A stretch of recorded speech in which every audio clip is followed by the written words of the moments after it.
Tras la devastación que arrasó el mundo, la humanidad recibió una segunda oportunidad, un nuevo comienzo en una tierra purificada. Las aguas habían retrocedido y la promesa de un nuevo comienzo, sellada por un arco iris vibrante, se cernía sobre un mundo renacido. Pero, como nos enseña la historia, el recuerdo de la catástrofe puede ser efímero ante la ambición humana. Imagina una civilización emergiendo de las cenizas, unida por una sola voz y un propósito grandioso, pero peligroso: construir un monumento que desafiara los propios cielos, no por fe, sino por fuerza bruta y orgullo. Prepárate para descubrir la historia de una construcción monumental, un desafío a la soberanía divina y las consecuencias que moldearían la diversidad del mundo tal y como lo conocemos hoy. Con la tierra nuevamente poblada por los descendientes de aquellos que sobrevivieron al gran diluvio, la humanidad disfrutaba de una unidad sin precedentes. Todos hablaban el mismo idioma y tenían las mismas palabras. Génesis 1:1. Esta unidad lingüística y cultural permitía una comunicación perfecta y una colaboración que parecía ilimitada. No había barreras de comprensión, lo que facilitaba el intercambio de ideas y la ejecución de grandes proyectos. A medida que las familias se multiplicaban y la población crecía, partieron del este y encontraron una vasta y fértil llanura en la tierra de Sinar, en Mesopotamia. Génesis 1:2.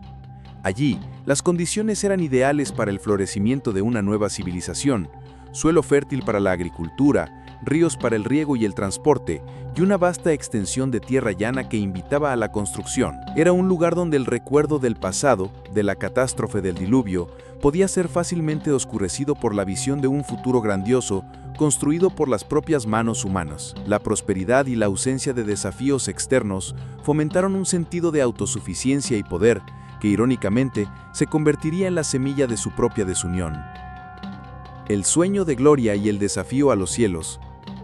Fue en esta llanura, en medio de la creciente prosperidad y el sentimiento de invencibilidad, donde una idea audaz y para muchos arrogante comenzó a tomar forma en los corazones de los hombres. Se dijeron unos a otros: «Venid, hagamos ladrillos y cosámoslos bien». Génesis 1:3.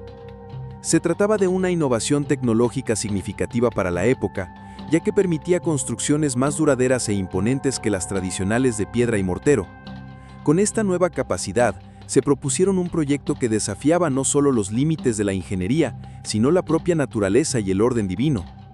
«Venid, edifiquemos para nosotros una ciudad y una torre cuya cúspide llegue al cielo, y hagámonos un nombre para que no seamos esparcidos sobre la faz de toda la tierra».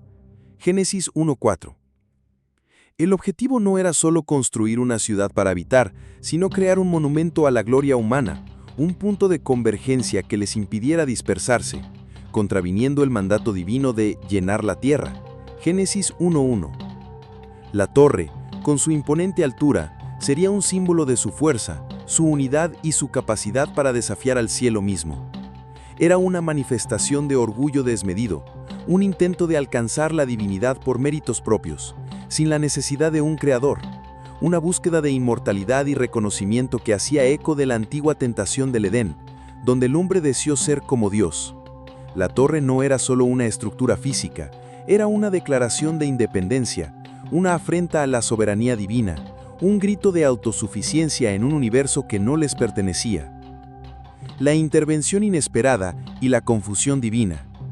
Mientras la torre se elevaba, ladrillo a ladrillo, hacia el firmamento, el Creador observaba, no con sorpresa, pues nada le es oculto, sino con una profunda evaluación de la intención detrás de esa construcción. Bajó para ver la ciudad y la torre que los hijos de los hombres estaban edificando. Génesis 1:5. Y el Creador, en su infinita sabiduría y justicia, dijo: «He aquí que el pueblo es uno, y todos tienen una misma lengua, y esto es lo que comienzan a hacer, y ahora nada les impedirá hacer lo que se proponen. Venid, bajemos y confundamos ahí su lengua, para que no entiendan el habla unos de otros». Génesis 1:6, 1:7.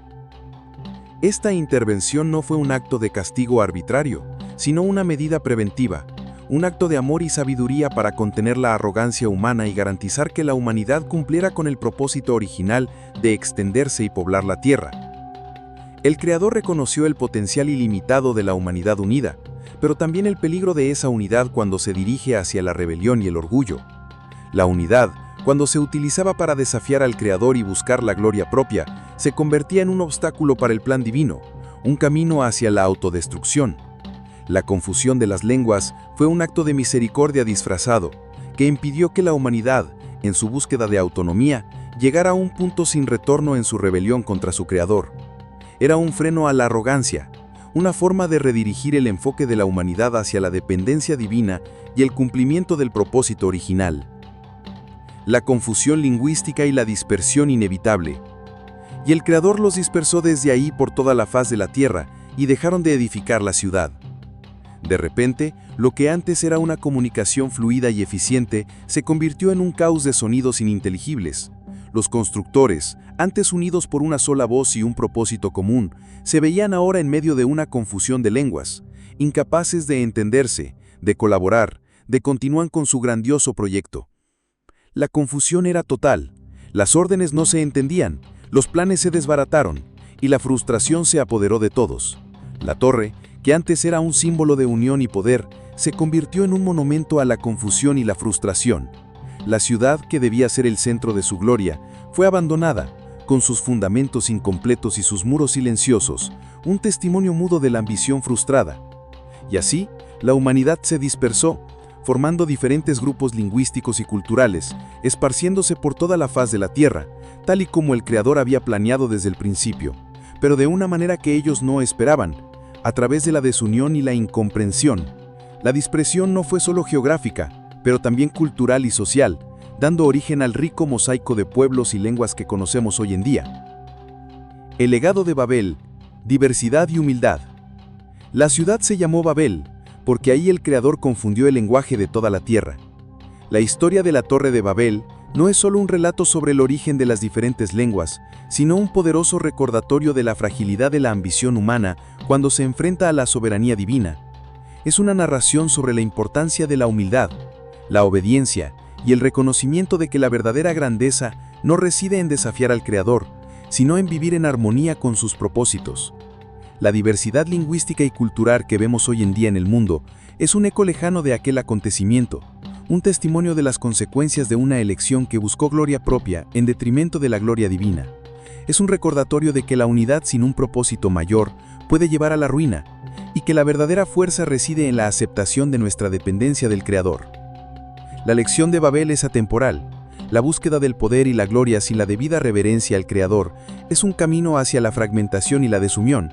La verdadera unidad solo puede encontrarse en un propósito común que trascienda el ego humano y se alinee con la voluntad divina.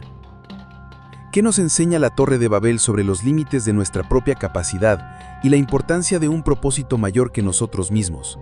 ¿Y cómo podemos, en nuestra búsqueda del progreso y la unión, evitar los errores del pasado y construir un futuro que honre tanto nuestra humanidad como nuestra dependencia de lo divino, buscando una unidad que no se base en el orgullo, sino en la humildad y el respeto mutuo? Que la confusión de Babel nos recuerde la importancia de escuchar la voz del Creador y de buscar la verdadera armonía, que solo se puede encontrar en sus caminos.